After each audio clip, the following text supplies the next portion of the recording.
Muy buenas tardes en Roma, muy buenos días en México. Es un placer contar con la presencia de todos ustedes esta tarde en la Pontificia Universidad Antoniano, en un día en el que llevaremos a cabo un evento académico, pero a la vez celebratorio. Para la Embajada de México ante la Santa Sede, es un placer contar con la presencia de todos ustedes. Queremos agradecer en particular la presencia el día de hoy del reverendo padre Ángel Gavino Gutiérrez, ministro provincial de la provincia de Jalisco en México.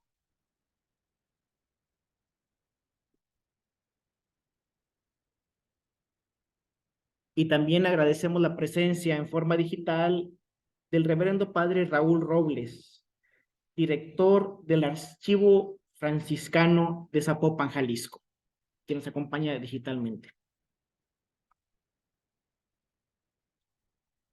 Y como en este evento también celebraremos la vida, la trayectoria del padre Agustín, nos da mucho gusto que estén conectados gente de su lugar de origen, Grupo Michoacán. Muchas gracias.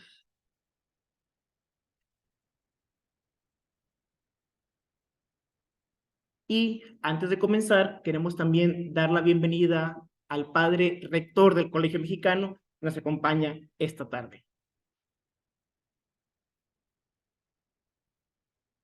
Y finalmente, agradecimiento a las embajadoras, los embajadores latinoamericanos y de América acreditados ante la Santa Sede. Gracias por su presencia.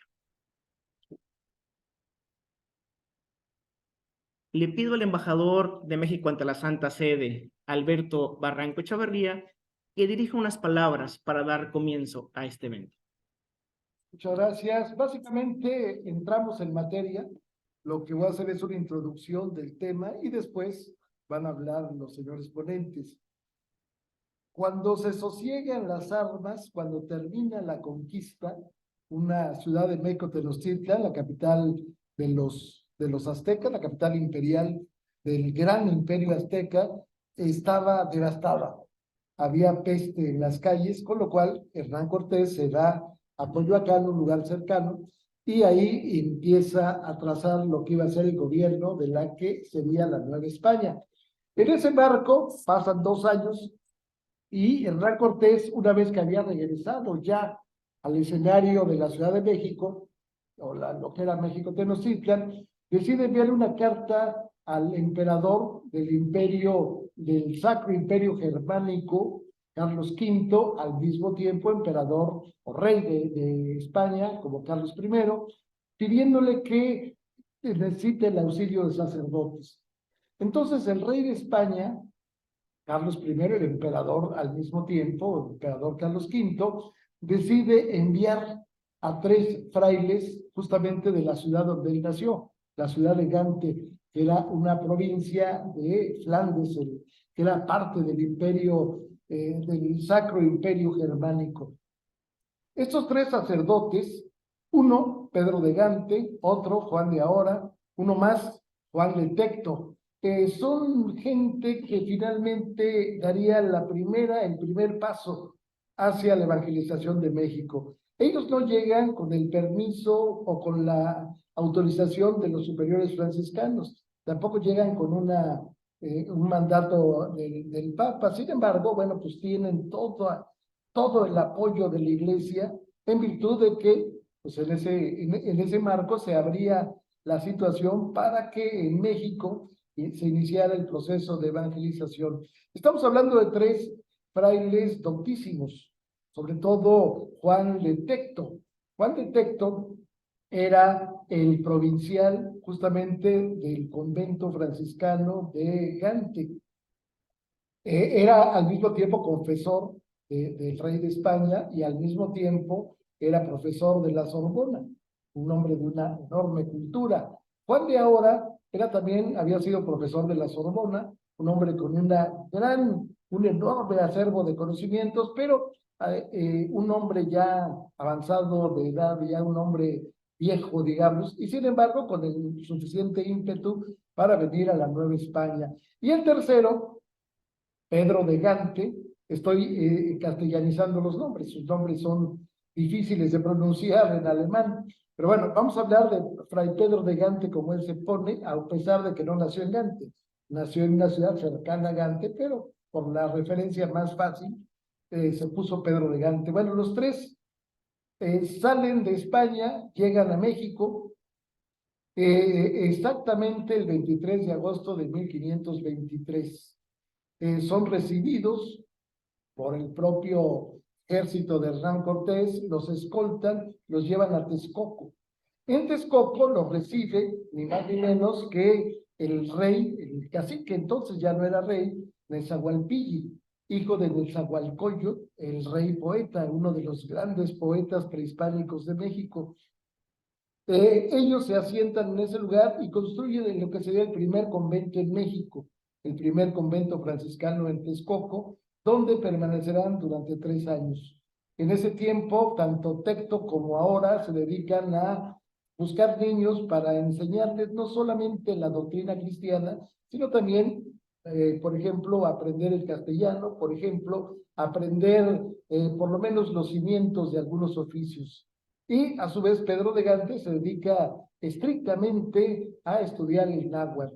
Tan lo estudia que en 1527, 4 años después, había mandado a Flandes un catecismo escrito en idioma náhuatl. Él decía que para él, con el paso de los años, no había más que 2 lenguas, el español, el castellano y el náhuatl. Se le había olvidado ya el flamenco. Ahora, este hombre tenía características muy interesantes. Fray Pedro de Gante era tartamudo, con lo cual era muy difícil que pudiera dar un sermón con la claridad que se daría años después. Sin embargo, poco a poco va aprendiendo. Él era un hombre también que no necesariamente tenía ínfulas de llegar a más. Él era un simple lego, nunca fue sacerdote, él era un lego. Y como lego, finalmente murió. Pero su obra es tan importante que se le considera el primer educador de América.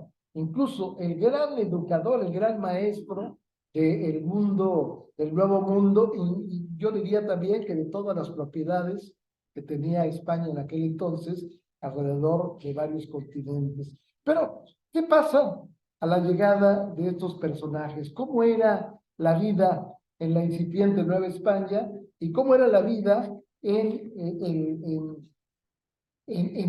el marco indígena, el marco natural, el marco autóctono de lo que sería después el gran país que es México? Para eso vamos a escuchar al profesor Víctor Alfonso Costeño.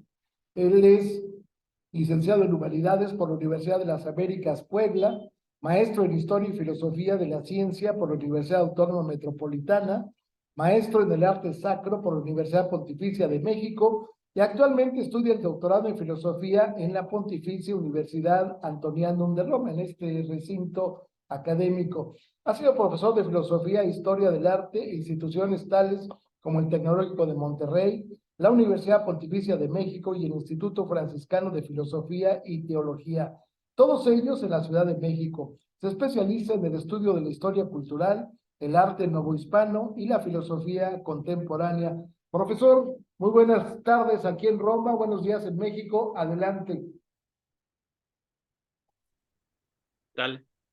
Muchísimas gracias, muy buenas tardes. Agradezco a los organizadores, a la embajada, por supuesto también a la Universidad Pontificia de México por este magno evento, por supuesto. Y pues voy a comenzar con este material que tengo preparado el día de hoy, justamente ya adelantando el contexto de lo que ocurre algunos años previos a la llegada de los frailes de Flandes. Entonces voy a compartir pantalla.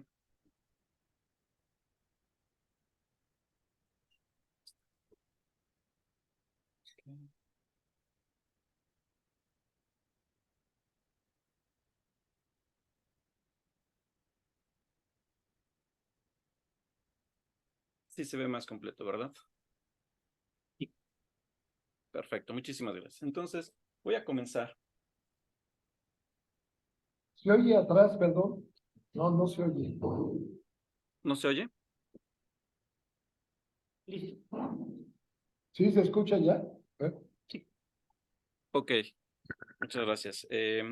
Bien, pues entonces comienzo.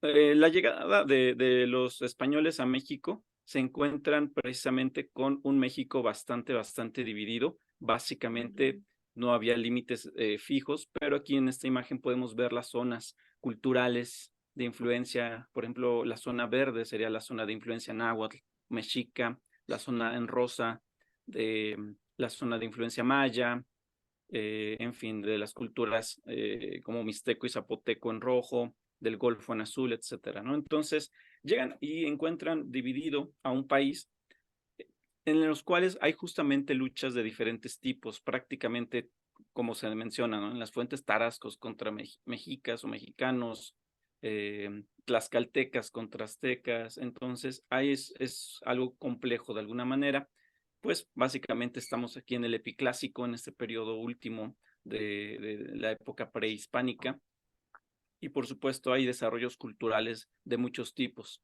Tan es así que, de alguna manera, en esta reconstrucción que vemos, los españoles llegan y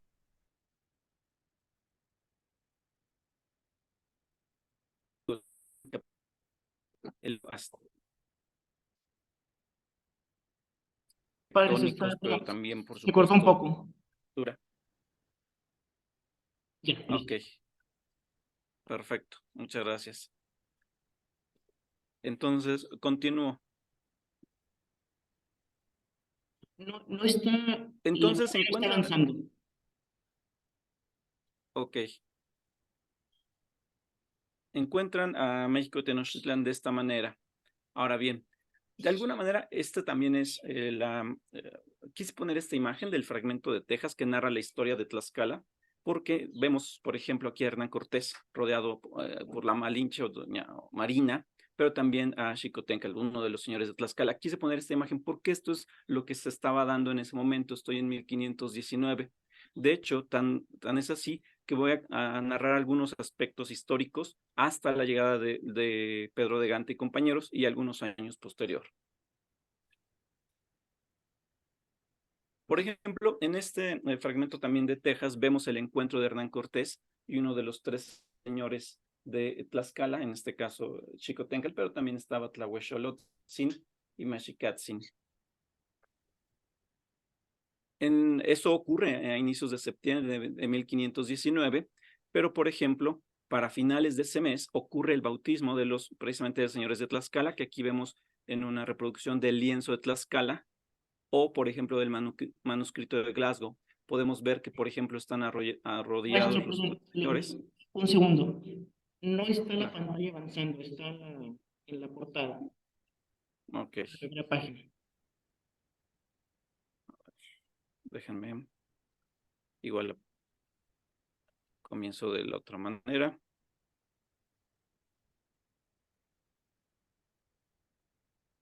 Quizá aquí se pueda ver un poco mejor.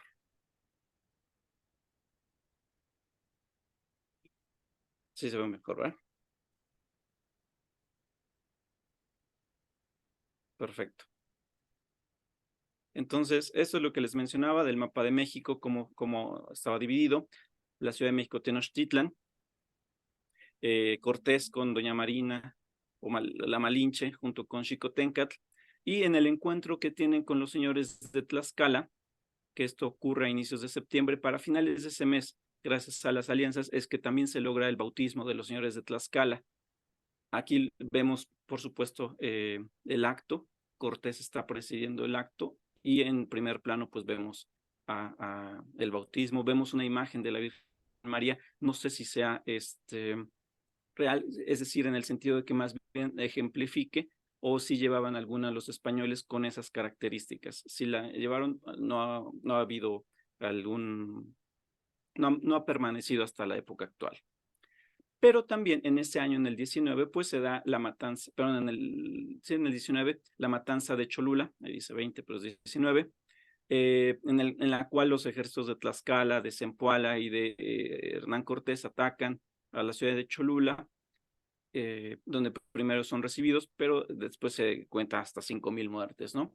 Otra matanza también similar del 19 ocurre en en una festividad justamente de la festividad de Toxcatl, dedicada a Huitzilopochtli. Entonces, esto ocurre también en pleno México Tenochtitlan. Una vez que son recibidos, Cortés no estaba presente en la ciudad, entonces Pedro de Alvarado dirige este ataque. De ahí ya los ánimos, por supuesto, estaban muy caldeados en esta historia de la conquista de México. Y por supuesto ocurre el episodio que en la versión española es la batalla de la Noche Triste, pero en la versión indígena y sobre todo en estas revisiones historiográficas más contemporáneas hablan de la Noche Victoriosa, o la única batalla que, por así decirlo, ganaron los aztecas durante este periodo. Aquí en el Códice Florentino vemos cómo, por ejemplo, los aztecas toman cosas, por ejemplo, un escudo, toman armas de los propios españoles, ¿no? Y por supuesto también peleando con los otros grupos poblacionales como aztecas, y en este caso ya chalcas, cholultecas, que atacan o que están en México Tenochtitlan. Aquí vemos, por ejemplo, otra escena también del Códice Florentino. Incluso vemos un caballo que se está ahogando en el extremo inferior izquierdo. Y por supuesto también ocurre el sometimiento de Texcoco en este contexto, en estos años, en este año en concreto, ya en 1520, es decir, después de la muerte de alguno de los dirigentes de Texcoco y que se quedan en Tenochtitlan, Cortés hace tratos con Texcoco, imponen a un gobernante y entonces ya es como se somete este señorío que en principio pues forma parte de la Triple Alianza con México y Tacuba. De esa época ocurre un episodio muy, muy importante, que es la epidemia de viruela de 1520. Esto se da desde Veracruz prácticamente, pero llega el brote más fuerte a México Tenochtitlan entre septiembre y octubre.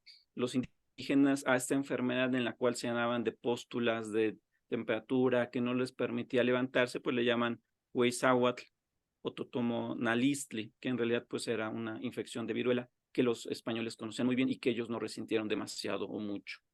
Se cree que alrededor de 2/3 partes de la población de diferentes pueblos del Valle de México, incluyendo por supuesto México Tenochtitlan y Tlatelolco, enferman y por supuesto la gran mayoría muere al no tener defensas. Esto mina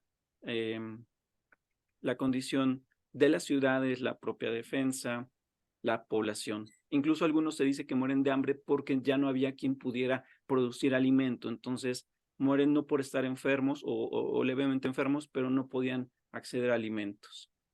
Obviamente en 1521 se da el sitio y caída de México Tenochtitlan,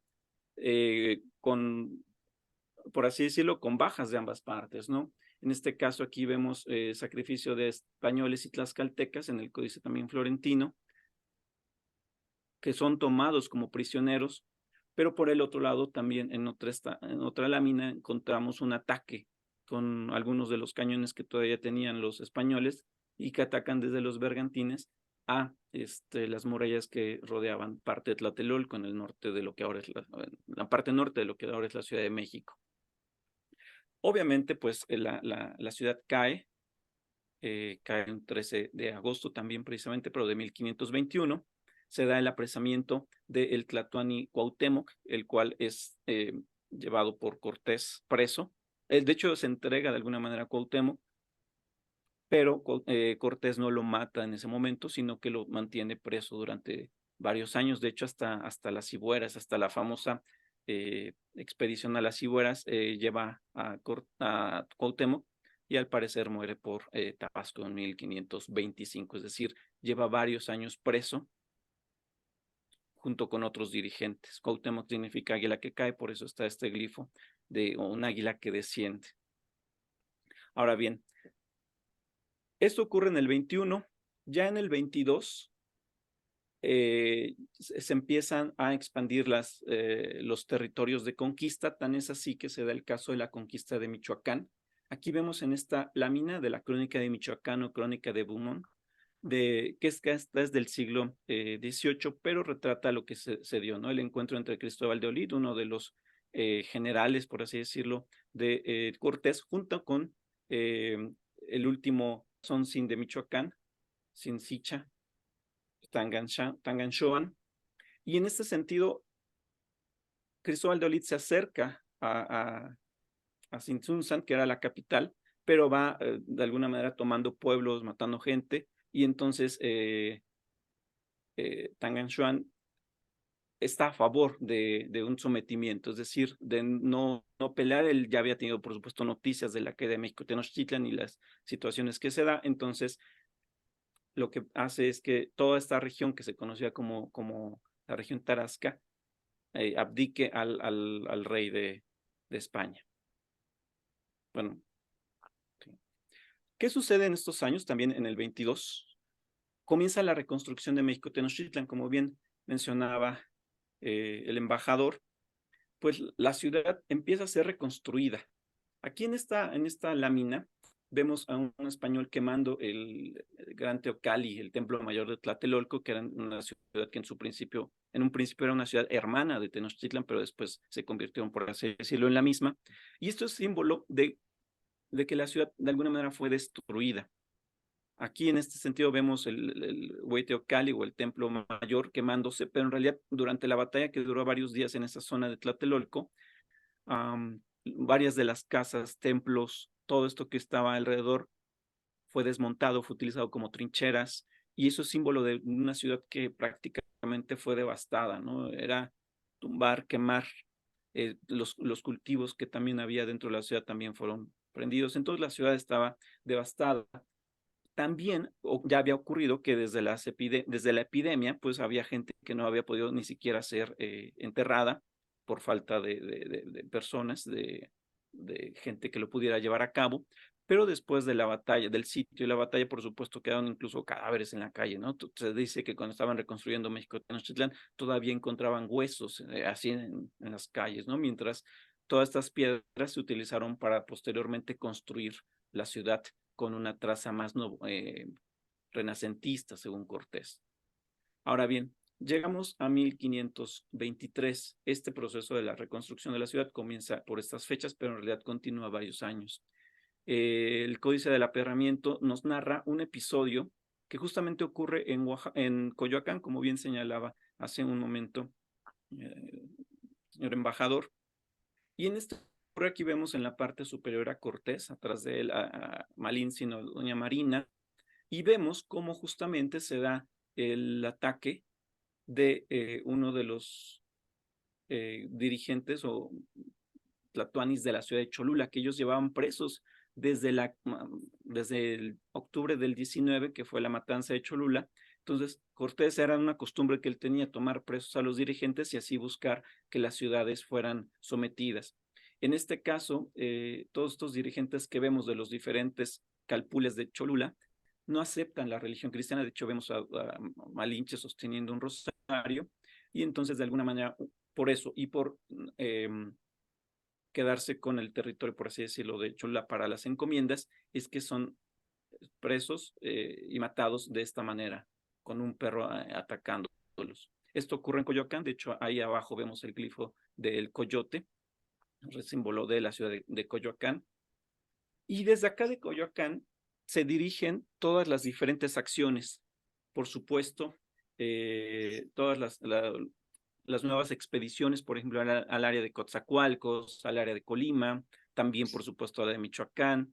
Desde esta zona se planea la llegada, por ejemplo, a los territorios de Autlán, de lo que ahora es Jalisco, por supuesto, todo esto que va a ocurrir después en las Cibueras, ¿no? En la dirección de Honduras, porque este era el centro, por así decirlo, de acción, dado que la ciudad de México Tenochtitlan seguía en reconstrucción, seguía pues de alguna manera hasta insalubre, porque el agua pues fue contaminada durante todo este tiempo. Y en este contexto que quise mostrarles pues, piensen un poquito, la población diezmada por las guerras, por la guerra, por las batallas, por las enfermedades, en toda esta discusión de la aceptación o no de la nueva fe y por supuesto del nuevo gobierno español, es que llegan Pedro de Gante y sus 3 compañeros, a un momento muy convulso de la historia de México. Y por supuesto, ya se mencionó, a pesar de que ellos no eran los primeros sacerdotes que estaban en México, de hecho, Fray Bartolomé de Olmedo, fray mercedario, ya había acompañado a Cortés desde 1519 en la conquista de México. Él había fungido precisamente para las primeras misas, para los bautizos de los señores de Tlaxcala, también para algunos bautizos en Texcoco, pero llegan los 3 frailes de Flandes, gracias a que el Papa Adriano VI, pues, ratifica al emperador Carlos V la bula Exponi Nobis Fecisti, justamente esta intención de enviar frailes de órdenes mendicantes por solicitud de Hernán Cortés. Dentro de ellos, o también en un breve fechado en Zaragoza el 10 de mayo, se especifica que los misioneros debían ser presentados al Consejo de Estados y que solamente serían aceptados aquellos que espontáneamente se presentaran para hacer el viaje. Por supuesto, Pedro de Gante o Peter Fardengen, en fin, hay varias versiones de cuál pudo haber sido su apellido, quizá Van der Mure o de Mure, junto con Juan de Tecto, latinizado de Johann van der Tocht, y por ejemplo, por supuesto, también Jean de Ahora, que latinización de Johann van der Agüera. Ellos 3 se presentan y parten de España para llegar a México el 13 de agosto de 1523. Cuando ellos llegan al área central del país, justamente no llegan a México Tenochtitlán, son llevados a Coyoacán, donde Cortés, al llegar, verlos, les besa las manos, respetando su dignidad. Por supuesto, les dice que no pueden permanecer en la capital, porque además también se piensa que todavía algunos indígenas puedan hacer levantamientos, entonces inclusive un lugar peligroso por posibles revueltas, y los envían a Texcoco, el cual Tecpan, esta ciudad, era aliada ya desde el 20, como lo vimos. En ese sentido, Pedro de Gante, Juan de Tecto y Juan de Ahora, pues se dirigen a Texcoco, habitan la casa de un tlatoani, y aquí es donde comienza la primera escuela para niños, que es una de las primeras cosas que piensan hacer estos frailes. En este caso, pues comienzan a aprender el lenguaje náhuatl. Ahora bien, aquí les muestro el mapa de Uppsala, que es el mapa también de cómo estaba México Tenochtitlán alrededor de 1556. De hecho, aquí en concreto vemos cómo era Texcoco en el 56. Obviamente esto es años posterior, pero esta zona es donde habitaron los primeros frailes.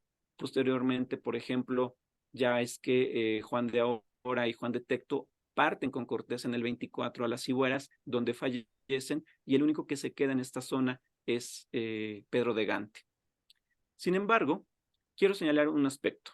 En 1524 llegan los siguientes 12 frailes, dirigidos por Fray Martín de Valencia, y cuando llegan a esta zona de Texcoco, todavía encuentran, por supuesto, a los 3 primeros frailes, y se sorprenden porque encuentran que todavía estaban de pie los templos y que todavía se hacían idolatrías, como lo mencionan, ¿no?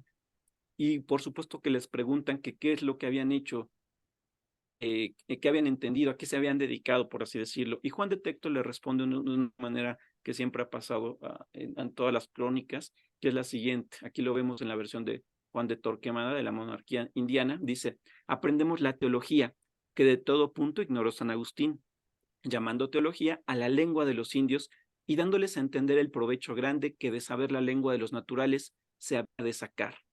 Y es que justamente los primeros 3 frailes lo que hacen de inmediato es tratar de aprender la lengua. Ojo, atención, no sabían bien español. De hecho, en gran medida, Pedro de Gante en México aprende correctamente más el español, aunque después todavía considera que él no lo habla de manera perfecta. Considera incluso que habla mejor el náhuatl que el español. Pero es muy significativo porque aprenden la lengua y con ello aprenden la cosmovisión, aprenden por así decirlo, la historia, todas las referencias que había. Y es muy interesante porque a la llegada de los 12 frailes, ven esto de pie, es decir, el Templo Mayor de Texcoco, aquí en esta representación del Códice Ixtlilxóchitl, lo vemos, en realidad pues era muy similar, era un templo típico del posclásico superior, como el de Cholula, como el de México Tenochtitlan, pero es sorprendente que no se haya tumbado de inicio. De hecho, es muy similar al que vemos las ruinas, por ejemplo, aquí en México, en Tlatelolco o en Tenayuca, era un templo muy similar. Y es de remarcarse, señalarse que todavía está de pie y todavía de alguna manera está en función, porque claro, la visión de los primeros frailes no fue llegar y tumbar y quemar todo e imponer, no, fue entender, fue comprender, comparar su visión del hombre, del ser humano, con la visión del ser humano y el modo de vida que había aquí en México Tenochtitlan. Y la primera atención que fue en gran medida hacia los niños, que es de imaginarse que estaban descuidados por toda la situación que había, pero también pues se preocupa por, principalmente Pedro de Gante, por indígenas, por su sustento, pero también por su educación y por su bienestar. De ahí que pues pase a ser una figura sumamente importante en la historia de México. Con esto concluyo. Muchísimas gracias.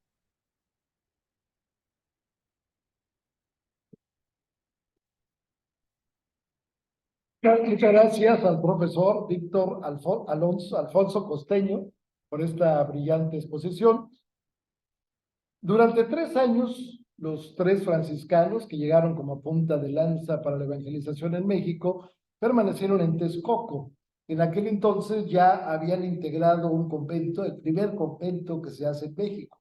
Después habría otro convento en la Ciudad de México, que es también el primero que se haría y uno de los más grandes, y un convento impresionante, justamente donde era el zoológico del emperador Moctezuma, que era un terreno inmenso. Ahí estaban las 11 capillas que tenía este convento franciscano.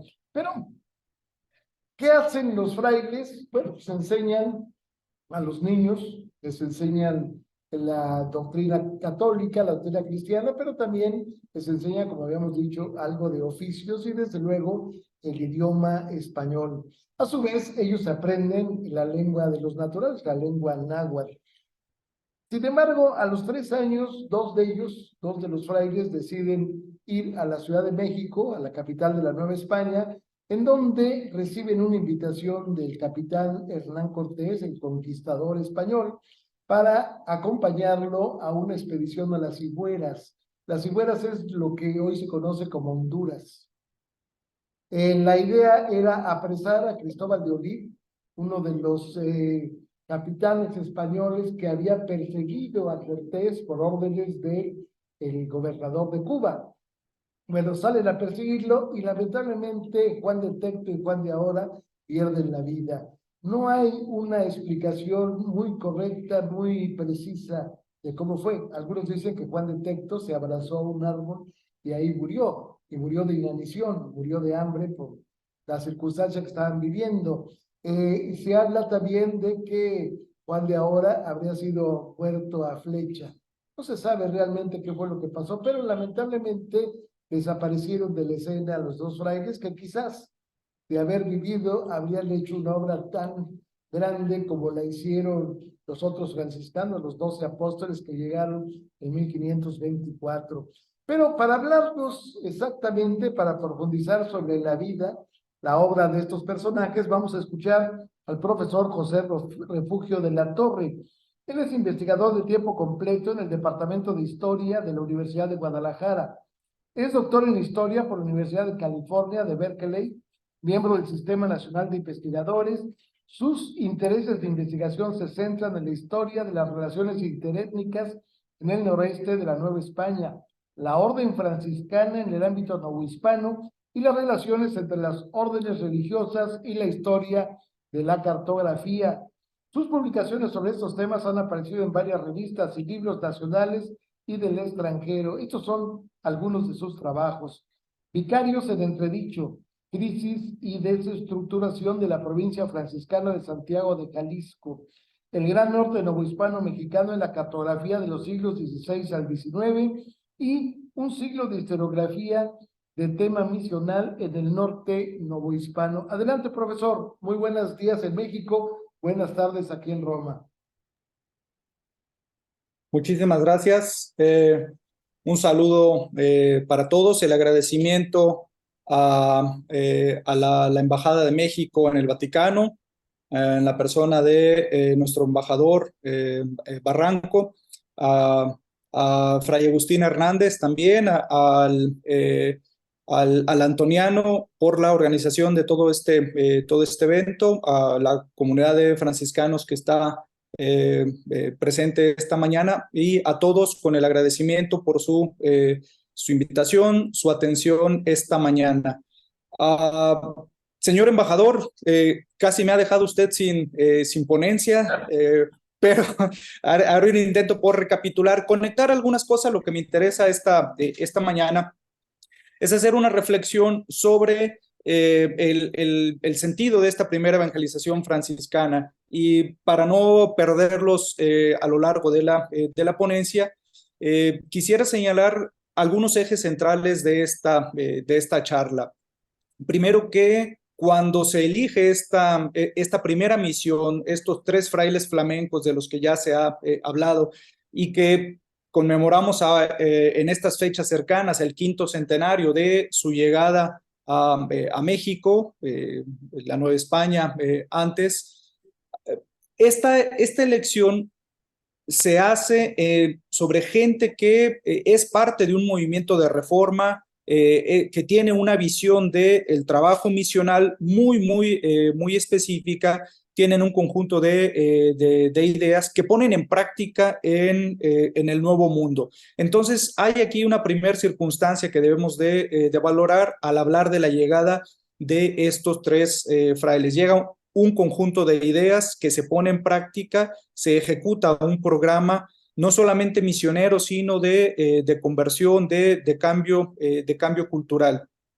Y otro segundo elemento que quiero tocar es quizá demasiado influido por el lenguaje que hay ahora cuando se hacen las evaluaciones de los distintos programas o de las políticas públicas, que no basta con nombrar la cosa que se hace, sino valorar cuál es el efecto que tiene sobre las poblaciones a quienes va dirigida.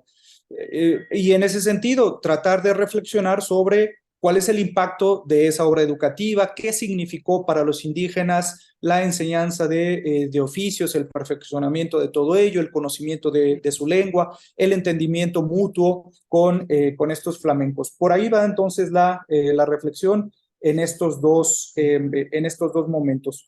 Comparto pantalla y, por favor, si hay algún problema en la conexión, me lo señalan. El 13 de agosto de 1523 llegaron a la costa de Veracruz 3 religiosos procedentes del convento franciscano de Gante, en la actual Bélgica, tras un recorrido que les había tomado casi 16 meses desde que salieron de su natal Flandes. Tenidos por extranjeros en su recorrido por España, donde deambularon cerca de un año, es posible pensar que se sintieran lo mismo desconcertados que atraídos por cuanto descubrían en su nuevo destino. Confrontados con un escenario de devastación en la Ciudad de México, Tenochtitlan, a su llegada fueron invitados a asentarse en la vecina Texcoco para iniciar ahí su labor de evangelización. ¿Por qué llegaron hasta ese lugar precisamente esos 3 franciscanos flamencos? ¿Y cuál sería la relevancia entonces y ahora de ese acontecimiento? Desde luego que una razón fundamental se encuentra en las obligaciones adquiridas por la corona castellana al recibir del Papa Alejandro VI en 1493 el reconocimiento de sus derechos sobre las tierras recién descubiertas. La labor misionera se enmarca, de entrada, en ese contexto que será esgrimido posteriormente como justificación de la sujeción militar y política en el orbe indiano. En función de esa obligación, era común que las expediciones y las huestes españolas se movieran por la geografía americana acompañados de clérigos y frailes que atendieran esas necesidades espirituales. Una vez consumada la conquista de la capital del Imperio Mexica, la corona castellana se planteó la necesidad de atender a la evangelización de estos nuevos súbditos. Por tanto, se ocuparon de seleccionar y enviar frailes a América, costeándole los gastos de transporte y estancia. Fin de cita. Todavía se debate si la idea original de enviar una primera misión con frailes flamencos se debe personalmente al emperador Carlos V, a su regente en España, Adriano de Utrecht, o a su consejero y confesor, el franciscano francés Jean Glapion, recordando que los conventos de la zona de Flandes en esa época dependían de la provincia franciscana de París. Es decir, una comunión de intereses ahí o de formas de pensar. El emperador Carlos V, desde luego, se veía a sí mismo como cabeza de un imperio y una monarquía católica, la española en este caso. Vale la pena señalar que en esos momentos Carlos V debía hacer frente de manera simultánea y en sus dos capacidades como emperador del Sacro Imperio Romano y como heredero de la corona de Castilla y Aragón, debía hacer frente de manera simultánea a las pretensiones imperiales de un partidario francés, aspirante francés a la corona imperial, a la amenaza de la reforma protestante de Martín Lutero, a la revuelta interior de los comuneros castellanos y a la expansión de los musulmanes que encabezara Solimán tras la muerte del emperador Maximiliano. Además de ello, a la solicitud de evangelización de los dominios americanos. Y en buena parte, sus respuestas iban entrelazadas, toda vez que religión, política y las alianzas entre príncipes y nobleza también se entrecruzaban. Por otra parte, su confesor consejero, el franciscano Jean Glapion, había sido guardián en el convento de Brujas y era ministro provincial de los franciscanos de París, cuando por influencia de Adriano de Utrecht fue vinculado a ese cargo en la corte en 1520. Glapion era parte del movimiento observante que pugnaba por una reforma dentro de la orden franciscana para una aplicación más estrecha de la regla y un interés más humano en la comprensión de la espiritualidad del otro, conforme al sentido de la devotio moderna que inspiraría a congregaciones como los Hermanos de la Vida Común y el pensamiento de Erasmo de Rotterdam. A su vez, Adriano de Utrecht fue un clérigo formado precisamente con los Hermanos de la Vida Común en la ciudad de Utrecht, en los Países Bajos, y posteriormente obtuvo el grado de doctor en teología en la Universidad de Lovaina. Esas credenciales le valieron para que el emperador Maximiliano lo nombrara preceptor de su nieto, Carlos, el futuro Carlos V, hacia 1507, y en su momento llegar a ser regente del gobierno de Castilla y Aragón, junto con el cardenal Cisneros, dada la incapacidad de la reina Juana. Electo pontífice en enero de 1522, tomó el nombre de Adriano VI, haciendo efectiva su posesión en la silla de San Pedro el 31 de agosto de ese año. Había entonces una comunidad de perspectivas al iniciar la década de 1520 en cuanto al papel que debía cumplir la monarquía española en la promoción de una espiritualidad semejante a la de la Iglesia primitiva. Y esa afinidad pasaba por una región en específico, Flandes, y una ciudad en particular, Gante, lugar, por cierto, de nacimiento del emperador Carlos V. Ello se hizo aún más evidente a partir de 1521, cuando el Papa León X emitió la bula Alias Felicis, autorizando, a petición de Fray Juan Glapion y del ministro general de los frailes menores, a los franciscanos para hacerse cargo de la conversión de los naturales en tierras americanas. En virtud de este breve, el emperador comisionó a Fray Juan Glapion para que eligiera un grupo de misioneros franciscanos para pasar a la Nueva España. Este, a su vez, se dirigió al convento de Gante para convocar al padre guardián de esa casa, Fray Juan de Tecto, quien había sido su sucesor en la guardianía del convento franciscano de la ciudad de Brujas unos años antes. Junto con Tecto, la misión de los flamencos estuvo integrada por el teólogo Juan de Ahora y el hermano lego Pedro de Gante, quien, por cierto, tenía un parentesco cercano, si bien poco claro, con Carlos V. Algunos dirán que era su primo. No fueron ellos los primeros franciscanos flamencos en salir con rumbo a las tierras recién descubiertas, pues del convento de Ad habían llegado a las islas del Caribe en el segundo viaje de Colón los hermanos Fray Juan de la Duel y Fray Juan Cosín. Sin embargo, sería este grupo de frailes flamencos el que saldría con rumbo de la Nueva España en acatamiento de la citada bula de León X, cuya intención original reforzaría el propio Adriano de Utrecht, ya como pontífice con el nombre de Adriano VI, mediante el breve pontificio Exponi Nobis, el cual transmitía a todos los frailes de órdenes mendicantes y en especial de la orden de los menores de la regular observancia, la omnímoda potestad del Papa, así en el fuero exterior como en el interior, la conocida como bula omnímoda. En ese contexto, y más como una iniciativa imperial en la que la nobleza flamenca participaba al lado de su señor y pariente, como en el caso de Fray Pedro de Gante, Glapión y sus compañeros flamencos partieron el 27 de abril de 1522 hacia España, a donde llegaron un par de meses más tarde. La muerte sorprendió al antiguo consejero de Carlos V en Valladolid en septiembre de ese año. En mayo de 1523, Tecto, Ahora y Gante zarparon con rumbo a la Nueva España, a donde llegaron en agosto de ese año. Tras presentarse a Hernán Cortés en Tenochtitlan, encontraron un escenario poco propicio para iniciar su tarea evangelizadora, como se ha señalado. Así, Cortés les mandó establecerse en Texcoco, que era la segunda ciudad en importancia en el Valle de México. Ahí lo recibió Tlatoani Ixtlilxóchitl, que había apoyado la conquista y los alojó en un antiguo palacio de Nezahualcóyotl. Desde muy temprano, los tres flamencos coincidieron en la prioridad de aprender la lengua náhuatl, cito, y consideraban preferible invertir en ello unos meses antes de iniciar los intentos de cualquier catequesis, fin de cita. En ese sitio se encontraban todavía cuando al año siguiente, en mayo de 1524, llegó la misión de los 12 franciscanos enviada por el ministro general de la orden, Francisco de los Ángeles Quiñones. A diferencia de los tres frailes flamencos, este grupo, encabezado por Fray Martín de Valencia, llegaba como una misión con carácter institucional, organizada por la propia orden franciscana y sujeta a la autoridad del ministro general. En este punto se abre un tema de discusión a propósito de una frase que recoge el cronista franciscano Jerónimo de Mendieta en su Historia Eclesiástica Indiana. Dice Mendieta que cuando los llamados 12 primeros encontraron a los frailes flamencos en Texcoco, les preguntaron con cierto dejo de ironía qué era lo que habían estado haciendo, pues no veían progresos en la conversión de los indígenas.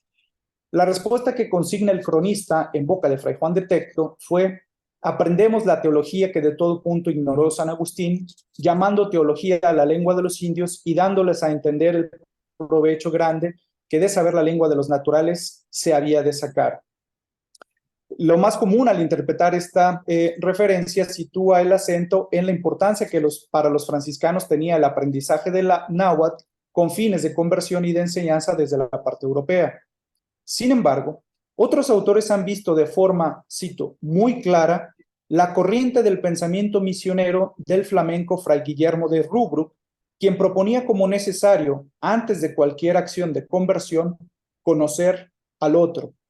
Así, viviendo en Texcoco, los tres flamencos se convencieron de que debían conocer mejor a los indios de México Tenochtitlan y, cito, empezar su misión evangelizadora más como aprendices que como maestros.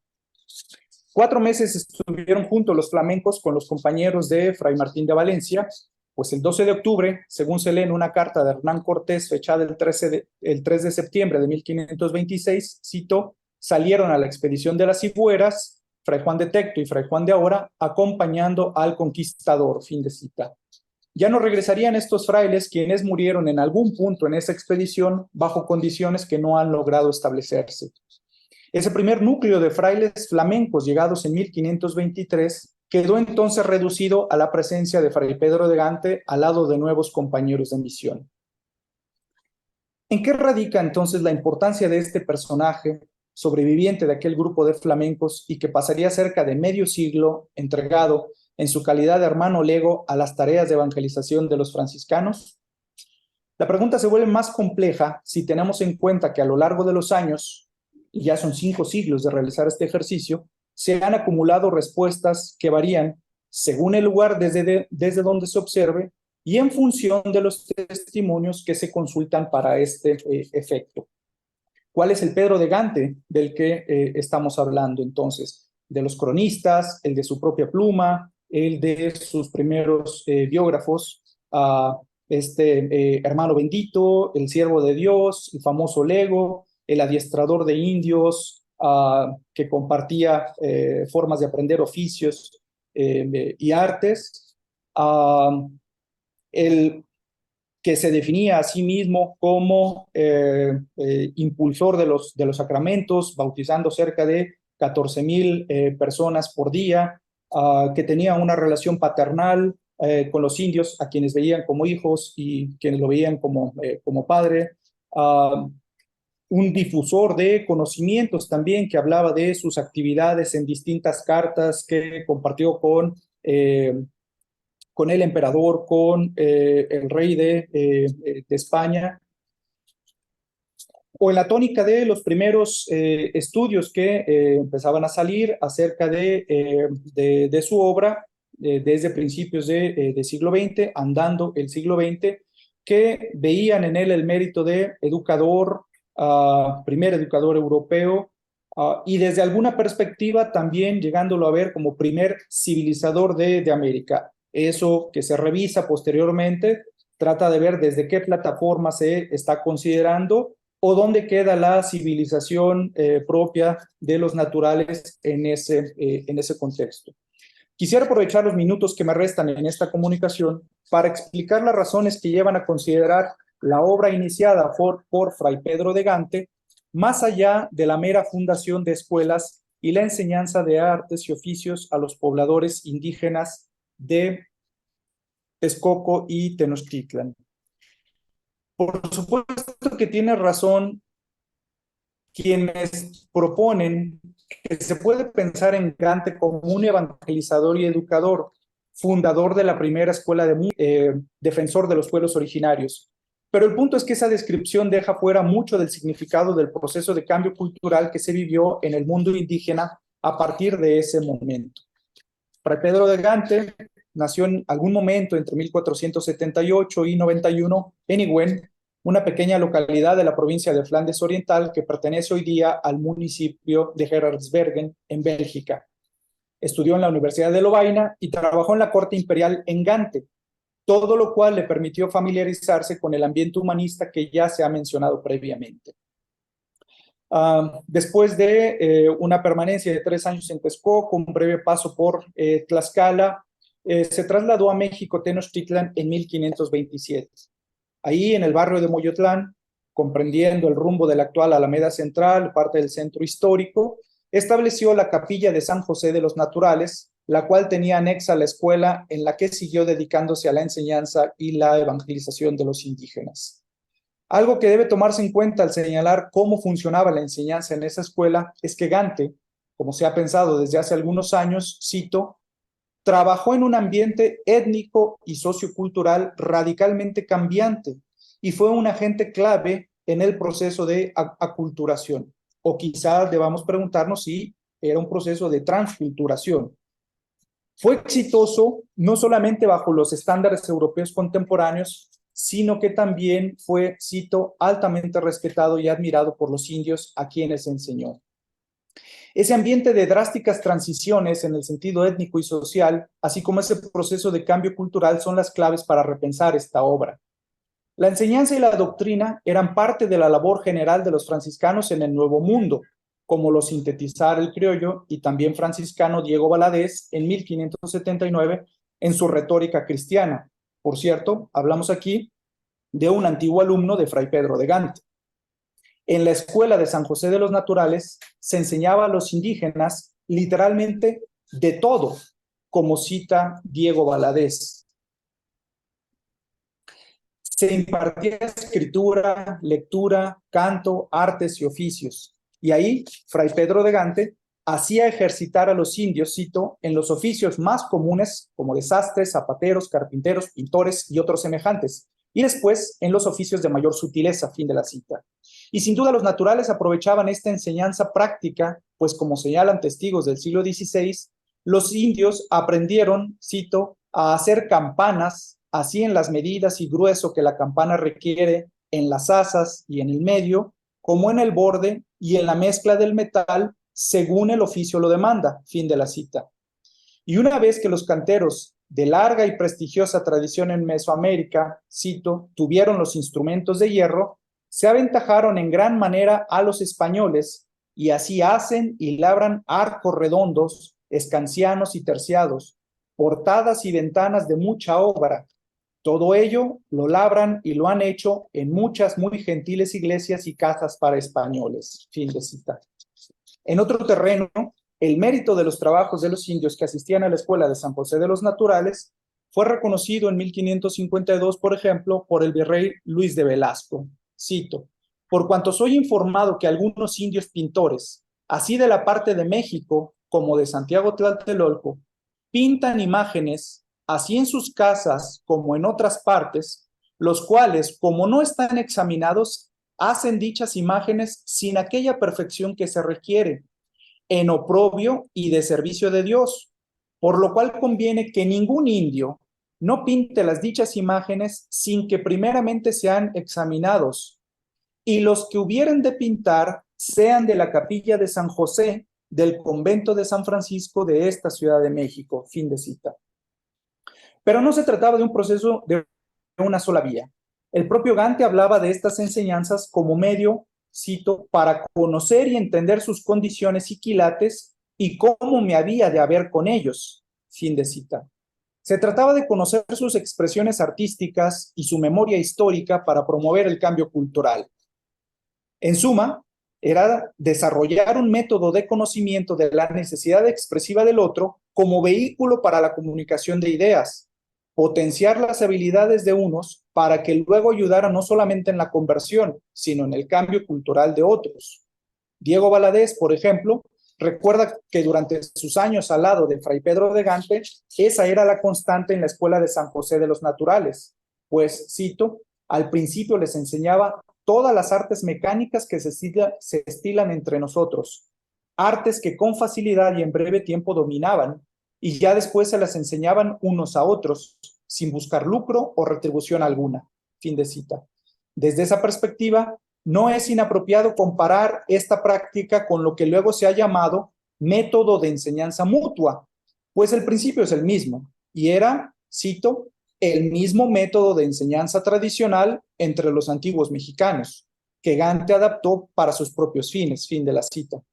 Vale la pena recordar que esa práctica educativa no se limitó a los pueblos del Valle de México, sino que trascendió siguiendo los rumbos y los ritmos de la nahuatlización de los grupos indígenas de la Nueva España. Así, por ejemplo, durante la visita que el comisario franciscano, Fray Alonso Ponce, realizó al occidente hacia 1587, encontró que en poblaciones del sur del actual estado de Jalisco habían estado algunos de los alumnos de Fray Pedro de Gante, enseñando música y canto a los indígenas locales, además de fungir como intérpretes de lengua náhuatl para los doctrineros de la zona. No es extraño entonces que, dada esta difusión, se considera la Escuela de San José de los Naturales como el centro precursor del afamado Colegio de Santa Cruz de Tlatelolco, fundado por los franciscanos en 1536.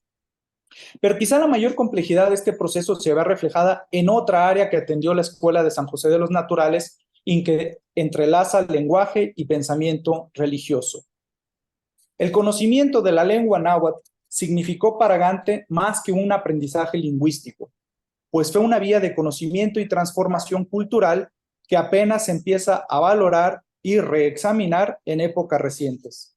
Tanto su catecismo pictográfico, este que tenemos en pantalla, como la publicación de una doctrina cristiana en lengua mexicana, impresa en 1553, y la cartilla para enseñar a leer, impresa en 1569, son parte de este complejo.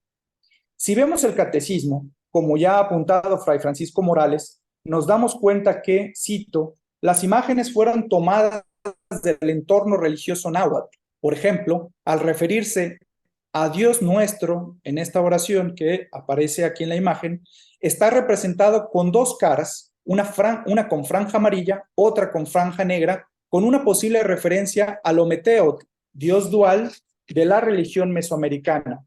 En la misma oración, la frase de nuestros enemigos, líbranos, Señor nuestro, Dios nuestro, está ilustrada con la imagen de un conquistador. Es aquí entonces un proceso de conversación mental el que hay a través de estas muestras de lenguaje. ¿Cómo compartir conceptos abstractos, elaborados, como este Señor Dios, nuestro Señor Dios, con una doble repetición. Es Dios, es Señor. Es una dualidad que está presente en el pensamiento mesoamericano y se refleja en esta manera. Lo mismo que el Dios Hijo con estas dos imágenes o el Dios Espíritu Santo con este conjunto de imágenes. ¿Cómo adaptar entonces estas formas de pensamiento, que no es solamente un proceso comunicativo, sino un proceso de interiorización de conceptos, de formas de pensar, de cosmovisiones que se están encontrando a partir de este tipo de expresiones? Otras investigadoras, por ejemplo, Rosa Yáñez en el occidente de México, está haciendo estudios actualmente sobre cómo representar con este tipo de símbolos conceptos como fe, como verdad, y entonces cómo se lleva al propio lenguaje. Y esto no lo hacen solamente los evangelizadores, sino que hay un trabajo cercano donde Bernardino de Sahagún lo muestra luego a través de sus coloquios. Hay un proceso de ida y vuelta en el pensamiento. Lo mismo, y bueno, ya para ir cerrando, no se trata de hacer solamente una lista de logros de Fray Pedro de Gante, como lo muestran las cartelas de esta pintura que está en el Museo de Chapultepec, de que abrió cofradías, de que consiguió ayudas para mujeres, que las entrenó en diferentes oficios, que entre los mozos, los mancebos, hizo muchos oficios, preparó a miles de indígenas para el matrimonio, etcétera. No solamente ello, sino que deja moldes para la transmisión del pensamiento, de los conceptos, de las visiones que definen a una cultura y que la abren al diálogo expresivo con otros sistemas de valores y creencias para la formación de un algo nuevo que fue la cultura mestiza. Muchísimas gracias por su atención.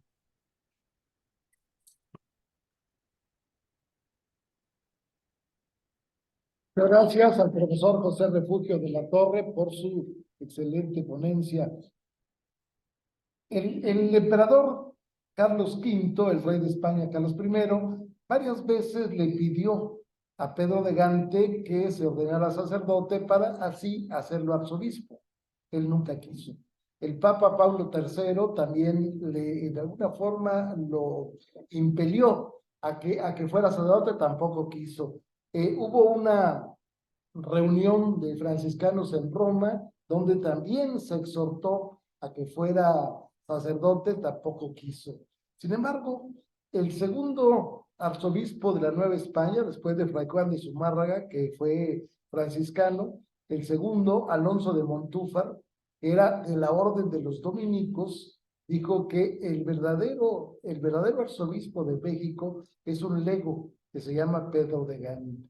Ese era el talante, ese era el tamaño del hombre que creó una capilla abierta en el convento mismo, el convento grande de los franciscanos, donde cabían 100,000 personas. Un hospital donde se podía dar consulta a 400 personas. Y posteriormente esa capilla abierta se va al barrio de San Juan, justamente donde estaban los indígenas. Ahí se mantiene esta idea, pero no solamente se trataba de, en su momento, predicar la doctrina católica, la doctrina cristiana, sino también de enseñar oficios, como lo dicen varios de los biógrafos de Pedro de Gante.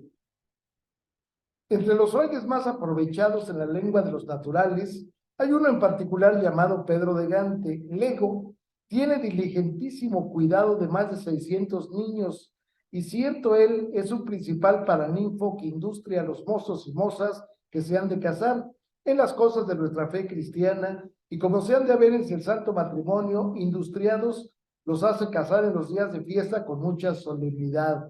Pero este hombre enseñaba las cosas que finalmente le dieron el esplendor de las iglesias de lo que era la Nueva España. ¿Por qué se creó el barroco mexicano? Donde la propia fachada que subsiste del convento grande de San Francisco tiene esa estructura, porque los indígenas los enseñaron a hacer trabajos de cantería, a labrar la cantera. ¿Por qué en su momento hay pinturas de grandes artistas autóctonos? ¿Por qué en su momento se pudo traducir la crónica del Nícar Mopogua, donde está narrado el testimonio de las apariciones de la Virgen? Bueno, porque los franciscanos les enseñaron a los naturales, porque les enseñaron a hacer zapatos, les enseñaron a hacer ropa, les enseñaron a tejer, les enseñaron, en fin, todos los oficios, por pequeños o grandes que fueran. Y termino con esta frase.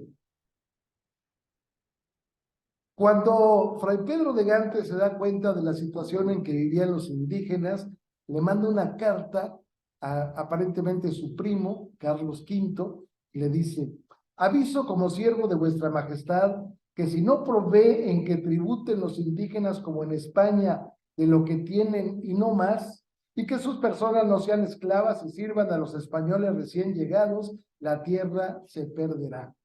Es decir, la evangelización, la conquista se hizo por las armas, pero la verdadera conquista, la conquista espiritual, se tiene que hacer a través de la evangelización. Y termino con esto. No solo vive un hombre bueno con la vida natural suya, que se le desgasta viviéndola, sino con lo que da a cuantos, por eso lo aman, por eso sigue viviendo en nosotros, Fray Pedro. Fray Pedro de Gante, hay una estatua en la Ciudad de México, una calle que se llama Pedro de Gante, pero quizás sea poco para lo que el tamaño de la obra que hizo este flamenco, que llegó sin saber el idioma, sin tener conocimiento de la cultura que iba a enfrentar. Sin embargo, bueno, creo toda una educación. Muchas gracias. Y bueno, yo quiero agradecer, antes que pasemos a la siguiente fase, la hospitalidad que nos da esta gran Universidad Antoniano. Gracias al señor rector, el padre Agustín Hernández. Antes de pasar a lo siguiente, Pedro. Gracias, embajador. Gracias, maestro Costeño. Gracias a la Torre por sus ponencias, las cuales creo que son muy oportunas para dar la entrada a la siguiente parte del evento, que es la condecoración OTLI, que vamos a entregar el día de hoy al padre Agustín Hernández. Y las ponencias son muy oportunas, yo creo que por dos motivos en particular. Uno, hablan de una cultura del encuentro que hace medio milenio empezó en tierras mexicanas y que hoy sigue con mucha vida. Una cultura del encuentro que es parte esencial de la orden franciscana y que el padre Agustín Hernández nos enseña a vivir todos los días. Y la ponencia también fue oportuna porque habló sobre la importancia del idioma náhuatl. Y como el embajador va a mencionar, el náhuatl es parte esencial de la condecoración que vamos a entregar. El premio OTLI es la condecoración más elevada que entrega el gobierno mexicano a mexicanos fuera de México. Y para presentarlo, el embajador Barranco va a dirigir unas palabras. ¿Por qué le damos el gobierno de México esta condecoración al padre Agustín Hernández? Aquí una breve semblanza. En acción de fidelidad, pero también de conciencia y sensibilidad frente a los signos de los tiempos, la Pontificia Universidad Antonianum de Roma instituía, meses después de la publicación de la encíclica Laudato Si, una licenciatura en filosofía con especialización en ecología integral. La respuesta puntual al camino de protección y cuidado de la casa común trazada por el padre Francisco, pero al mismo tiempo la ruta de San Francisco de Asís, en su inmortal Cántico de las Criaturas, Laudato Si, alabado seas, hermana tierra, hermana agua, hermana luna, hermana flor. El cauce de la visión preventiva del Santo Padre por la senda reflexiva del rector magnífico de esta casa de estudios, el fraile Agustín Hernández Vidales, un filósofo que predica la frugalidad como norma ética, la alegría frente al regalo de la creación y la interioridad como punto de partida. Su divisa se llama sencillez. Nativo en el seno de una familia sencilla, de un pueblo sencillo, asentado en el corazón de la meseta purépecha, San Francisco Corupo, municipio de Uruapan, Michoacán, México, cuyo tributo a la Madre Tierra se desborda con su tradicional festival del elote azul, ofrenda al regalo del maíz, riqueza ancestral traducida en corundas, churipos, uchepos, atole de grano, gorditas. El fraile menor franciscano conoció de niño, frente al olor y color de un paisaje festivo de abetos, encinos y pinos, la tragedia de la explotación irracional de los bosques en destrucción al ciclo del agua que vuelve fecunda la tierra. El nombre de ese poblado remite no solo al fundador de la orden, sino a quienes recogieron su legado. Los franciscanos llegaron a la región de la gran familia purépecha en 1528, con actitud y mensaje fraternos, en comunión con el carisma dictado por el asceta de Asís, la cultura de los humildes. Quizá al recuento de la semilla, Agustín Hernández Vidales se hizo franciscano. Quizá por ello se ordenó sacerdote. Quizá por ello, en su tesis doctoral en filosofía, a la luz de los diálogos de Platón con Filebo, concluye que la felicidad no dimana ni del placer ni de la inteligencia, sino del encuentro con Dios. Atrás, en la huella de la forja, quedaron el Colegio Francisco E. Álvarez de la Congregación de Hermanas de los Pobres y Siervas del Sagrado Corazón, la Escuela Lázaro Cárdenas, a cuyo tesón se volvía festiva la larga ruta del día a día para que el joven estudiante, la provincia de San Francisco y Santiago de México en San Agustín, Jalisco, y el convento de Nuestra Señora de Zapopan de la propia entidad federativa, para finalmente alcanzar matrícula en el Seminario de la Santísima Trinidad de Jerusalén, en cuyo seno de Tierra Santa sería ungido como sacerdote el 29 de junio de 1999. A su regreso a México, el padre Hernández Vidales realiza una intensa labor pastoral de 2 años en Sombrerete, Zacatecas, de donde partiría a Roma, enviado por su orden para realizar estudios superiores, volviéndose con los años pilar de su alma mater, la Pontificia Universidad Antoniano. De decano de la Facultad de Filosofía, alcanzó niveles de vicerrector, de prorector y finalmente rector magnífico, cuyo primer ejercicio sería refrendado por la Congregación para la Educación Católica hacia un segundo trienio que se agota en 2026. En la ruta, el sacerdote ha realizado una prolífica labor evangélica y pastoral en la Basílica Romana dedicada al apóstol San Andrés, San Andrea de la Valle, en el castillo de Serravalle de la República de San Marino, en la parroquia de San Germán Obispo de la ciudad de Ribassano Terme, provincia de Pavia, y en la parroquia de la Inmaculada Concepción de María en Bordillera, provincia de Imperia, en la región de Liguria. Autor de libros en que profundiza sobre la vida, testimonio y actualidad de San Francisco de Asís, en paralelo a la aportación de Platón a la luz del pensamiento moderno y contemporáneo, además de reflexiones para armonizar la felicidad con el trabajo y para analizar el carisma de la orden franciscana frente al mundo actual, Fray Agustín Hernández Vidales ha impartido múltiples cátedras y conferencias. En su ministerio y labor académica, el fraile menor franciscano ha sido no solo educador, sino hermano de la comunidad latinoamericana en Italia, ya acogiendo iniciativas de las representaciones diplomáticas, ya acompañando las celebraciones litúrgicas, fiesta o duelo, o implantando una cátedra sobre el pensamiento de la región.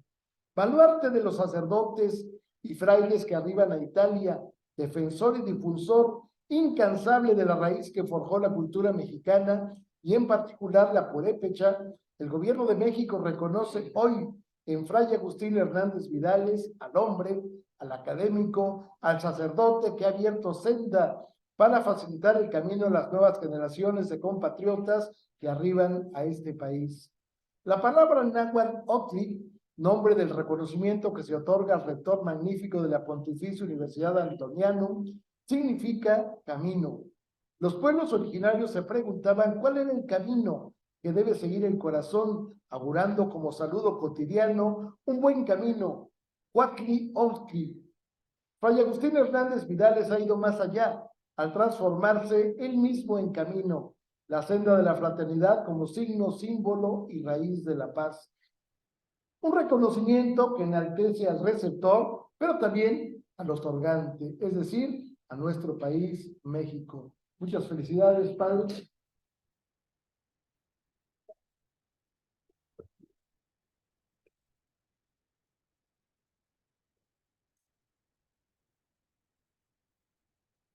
Le ponemos la medalla.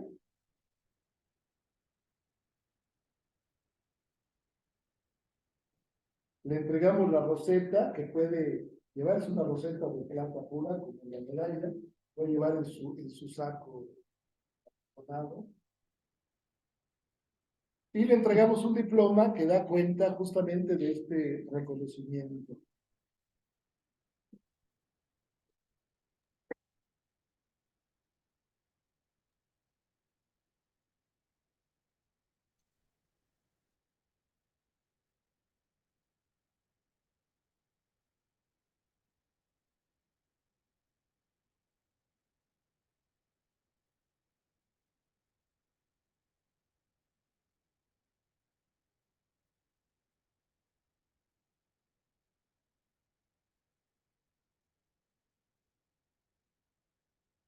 Vamos a escuchar ahora las palabras de nuestro galardonado.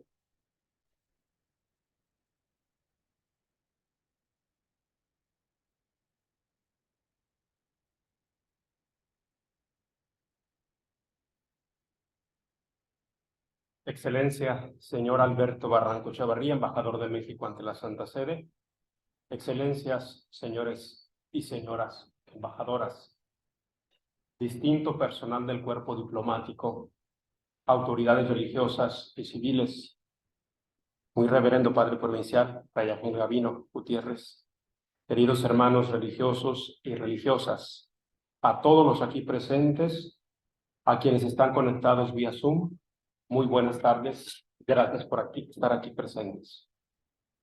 Hay dos elementos, dos efemérides que vive México en este año, importantísimas para la historia de México. Una es la que estamos celebrando con el encuentro, el primer encuentro entre México y estos tres frailes de los que hemos escuchado abundante información. Y hay otro que conoce mucho mejor nuestro embajador porque es cronista de la Ciudad de México. También en este año, en el 1523, a inicios del año, se le dio el título de muy noble, real, imperial Ciudad de México, concediéndole en ese año el escudo de armas, que a nadie le gustó y casi nunca se usó, porque tiene nopales, 9 nopales, pero no gustaban separados como están en el escudo, gustaban juntos como los tenemos ahora en el escudo de nuestro México. Es un honor pues para mí el premio Otli que el señor embajador Alberto Barranco Chavarría me ha entregado a nombre del gobierno de México. Un evento que obviamente no esperaba y que agradezco mucho, porque se reconoce en mi persona la misión de los frailes franciscanos que, como Pedro de Gante y tantos otros frailes franciscanos que llegaron a México y a la Nueva España hasta el México de hoy. Voy a tratar de sintetizar mi discurso en dos ideas. La primera, una breve, muy breve historia de la obra de estos tres frailes que nosotros hemos escuchado, cómo ha llegado hasta nuestros días. Y otra idea, ¿cuál método usaron los franciscanos? ¿Por qué ese método que usaron tuvo tanto éxito? Porque lo tuvo en la ciudad, en México, en el territorio de la Nueva España, en México de hoy. Después de Diego Altamirano, pariente de Cortés, y de Pedro Melgarejo, sucesivamente obispo titular de Dulcino en España, son dos frailes que llegaron antes de Pedro de Gante y de los otros dos, en 1521. No se les considera casi misioneros, pero regresaron casi inmediatamente. Llegaron los tres que estamos celebrando en esta tarde, Juan de Tecto, Juan de Ágora y Pedro de Gante. Luego los 12, y así siguieron muchos otros frailes que implantaron el evangelio durante el tiempo de la colonia y siguieron misionando en el México independiente. De 1493 a 1822 se habían enviado a América 7,239 frailes. De ellos, 3,867 a la Nueva España. Ningún otro país tuvo tantos frailes como los tuvo México. Solo Perú. Perú no tuvo tantos. Tuvo 1,044 en este mismo periodo. Todos los demás países tuvieron abajo de 800, 700 hasta 200. México, repito, tuvo en ese periodo 1493 a 1822 3,867 frailes. Todos estos datos los tiene Francisco Morales, franciscano también, historiador de la Ciudad de México. La orden contaba en aquel tiempo inicial con 6 provincias: la del Santo Evangelio de México, San Pedro y San Pablo de Michoacán, Santiago de Jalisco, San José de Yucatán, San Diego de México, San Francisco de los Zacatecas. La lengua náhuatl, pero no solo la lengua náhuatl, fue tan importante para estos primeros frailes que hasta 1572 en México se habían publicado 105 libros en lenguas locales, 80 de los cuales publicados por los franciscanos, 17 por los dominicos y 8 por los agustinos. Se habían fundado infinidad de conventos a partir de Texcoco, como se mencionaba precedentemente. De 1524 a 1550 se habían fundado más de 50 conventos. Menciono solo 3 que están todavía en pie hasta el día de hoy: Coyoacán, Exatlán, que pertenece a mi provincia en México, Pátzcuaro, es otro convento franciscano que todavía permanece. Un capítulo muy interesante del trabajo evangelizador de los frailes franciscanos fue la fundación de los colegios de propaganda fide, 17 en toda América, de los cuales 7 en México: Querétaro, Zacatecas, México, Ciudad de México, Pachuca, Orizaba, Zapopan, Cholula. Con el México independiente, los franciscanos en México tuvieron que rehacer sus provincias. Desapareció la provincia de San José de Yucatán y quedaron solo 5, las restantes 5 provincias. En 1895 se pidió a Roma que se reorganizaran las 5 provincias restantes porque estaban casi sin religiosos. El gobierno general respondió, dado que aquí en Roma también estaban tantas otras reformas, solo en 1908, nombrando o reorganizando 3 comisarías generales, con 147 frailes, que sucesivamente en 1951 retomaron el rango de provincias. Y actualmente somos otra vez 5 provincias en México, con cerca de 1,000 frailes. Esta es una breve historia, muy breve, de la obra de estos primeros misioneros, Juan de Banca y compañía, hasta nuestros días. ¿Cuál fue el método de evangelización? Retomo la obra de Lino Gómez Canedo, un historiador franciscano también, el español, que vivió prácticamente en los conventos, en los archivos de México y de América Latina. Fue profesor en Washington, siempre de historia de la iglesia y de historia franciscana particularmente. Está sepultado en México por voluntad suya. Me lo aseguró Francisco Morales, aquí en esta casa de estudios. Dijo, ¿cuándo murió el padre Lino Gómez Canedo? Bueno, antes de morir me hizo jurar que debía ser sepultado en México, y está sepultado en México. La primera etapa del anuncio del Evangelio en la Nueva España da frutos sorprendentes. En 1572 murió Pedro de Dante, y todos los títulos que se mencionaron en las conferencias, y que agradezco a los conferencistas, pues, y al señor embajador, todo lo que se dijo de ellos, se resume en ese momento de su muerte. Tantos indígenas. México era todavía una laguna. Y los indígenas vinieron portando, trayendo banderas, estandartes, al obispo, al hermano, al hijo, al papá, al abuelo, todos refiriéndose a Pedro de Dante, para demostrar qué cercanía tenía este fraile con la gente. Tantas escuelas en México se llaman Pedro de Dante, en honor a digamos, personaje ilustre de nuestra historia. ¿Cuál fue, pues, el método que usaron estos frailes? Menciono solo unas características. Lino Gómez Canedo murió cuando estaba escribiendo este artículo. No lo pudo revisar, pero sí dio las principales ideas que menciono ahora. No profundizo, solo menciono, del método de los franciscanos. Los coloquios, mencionados ya anteriormente. Gustaban de platicar mucho, hasta la náusea casi. Baste pensar cómo así Bernardino de Sahagún compuso su magna obra, escuchando, hablando, repitiendo quién sabe cuántas veces qué significaba aquel símbolo, aquella palabra, aquel sonido. Los coloquios eran una cosa esencial de los primeros franciscanos. Luego, los primeros franciscanos determinaron evangelizar a los niños, sí, para enseñarles la lengua española, pero también para que ellos aprendieran las lenguas locales.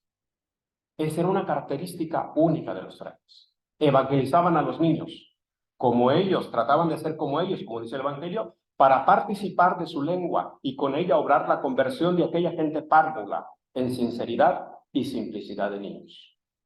Otra característica, otro elemento de este método franciscano, las escuelas para los indígenas. Se ha mencionado cómo, pues, Pedro de Gante fundó una para oficios y otra para enseñar a leer y escribir, otra para los nobles, la Telón. La escuela primaria llegó a ser parte integral de todo convento franciscano. En algunos casos se les agregaron enseñanzas especiales, sobre todo de artes y oficios, y desde sus comienzos de la década de los 30 se lanzaron a enseñarles latín, lo que formaba parte de lo que llamamos hoy enseñanza secundaria. Los frailes de la implantación del Evangelio en México tenían la convicción que se hallaban en una empresa parecida a las de los apóstoles.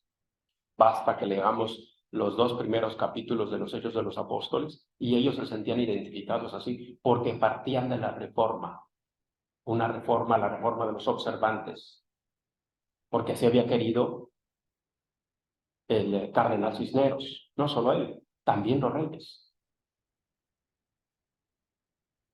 No estaban de acuerdo los frailes que los indígenas pagaran el diezmo que tenían que pagar. No estuvieron nunca de acuerdo ellos. Su obra promovía y conservaba la cultura indígena. El primer obispo dominicano, o el primer obispo, que era dominicano, de Tlaxcala, quiso inventar otro método, Julián de Garcés, para evangelizar, pero no funcionó. Entonces él mismo dijo, vamos a seguir el método que emplean los franciscanos. Publicaron, pues, como ya dije, muchos textos, sobre todo de doctrina cristiana en náhuatl, otomí, tarasco, maya, cuyo iniciador fue Pedro de Gante. De 1524 a 1572, los franciscanos publicaron 80 libros en lenguas nativas. A estas obras se unen las relaciones o crónicas escritas por Fray Alonso de Molina, Fray Maturino Gilberti, Fray Luis de Villalpando, Fray Diego de Landa.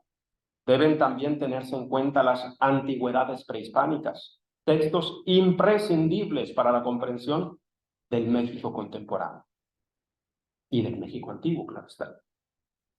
Estas obras, estas crónicas son de Bernardino de Sahagún, que a distancia de tiempo, en este tiempo, lo reconocemos como el fundador de la antropología cultural, Bernardino de Sahagún. Diego de Landa, Relación de Michoacán, Fray Andrés de Olmos, Motolinía, Mendieta, Torquemada y muchas otras crónicas. Los franciscanos también usaron el teatro en la primera evangelización. Esto funcionó bastante bien y hay abundante material al respecto, cómo ellos usaban el teatro para evangelizar. Pero los franciscanos no solo trabajaban en su propia esfera de evangelizar a los indios, sino que su actuación se extendió a otros órdenes, a la construcción de puentes y acueductos, a la apertura de vías de comunicación, a la erección de hospitales para los enfermos, a la habilitación de los indios para el ejercicio de las artes y oficios y a la enseñanza de las primeras letras. Concluyo. Los franciscanos, desde su llegada hasta la actualidad, han demostrado la vitalidad que trae consigo el anuncio del Evangelio. Fechas memorables de esa labor evangelizadora son las siguientes. 1523, estamos celebrando.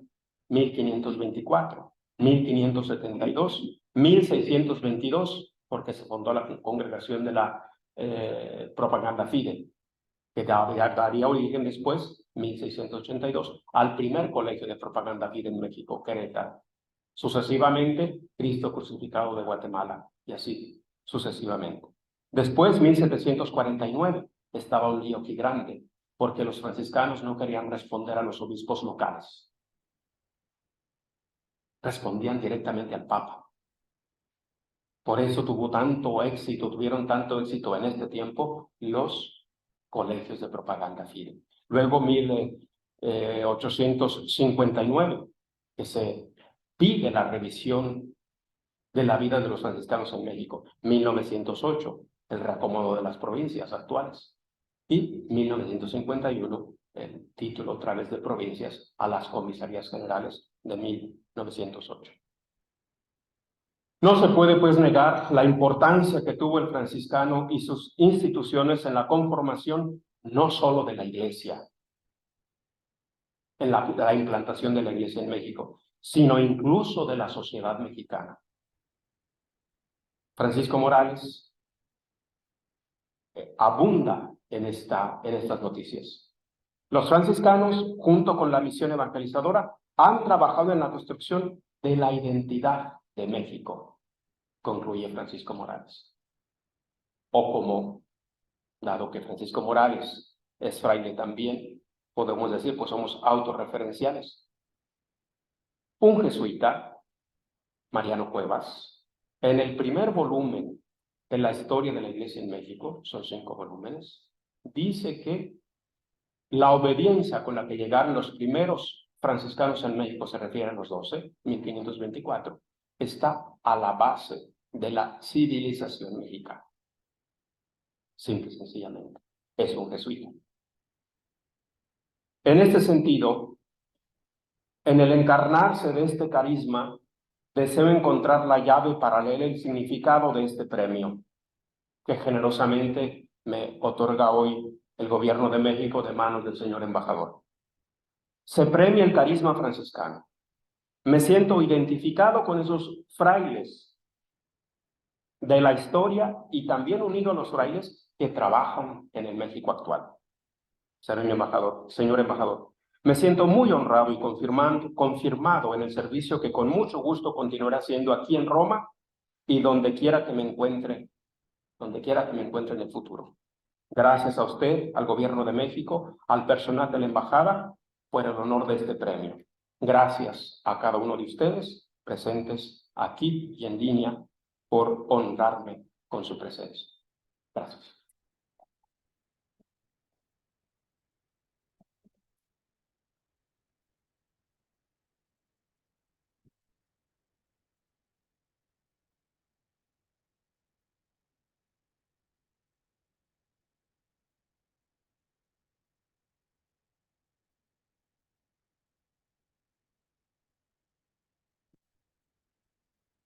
Muchas gracias por su presencia, físicamente y en línea.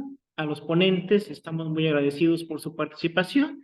Y pues al padre, felicidades y gracias por permitirnos celebrar este día en la Casa Franciscana aquí en Roma. Están todos invitados a un refrigerio en la parte exterior para seguir celebrando y conviviendo con el padre Agustín Hernández. Muchas gracias, buenas tardes.